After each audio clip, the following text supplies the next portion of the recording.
آفرین این جرمشه نگاه کن. خب نه شما اینجا رو ول کن، شما اینجا رو ول کن.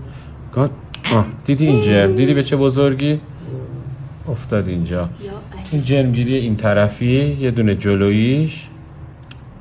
بنده خدا عادل تو هم اینجوری جرم داشتی نمیتونستی غذا بخوری، بهت میگفتم یعنی چی. اینم اینوریش. خب حالا اینوری این پسر مؤدب. آره دختره ماشاءالله درشته. اینم این جرم اینوری دیدی؟ اینا خوبه که میمونی واقعا ممنونم مامان. اینا نگاه کن این جرما. بیا اینم جرمای این طرف.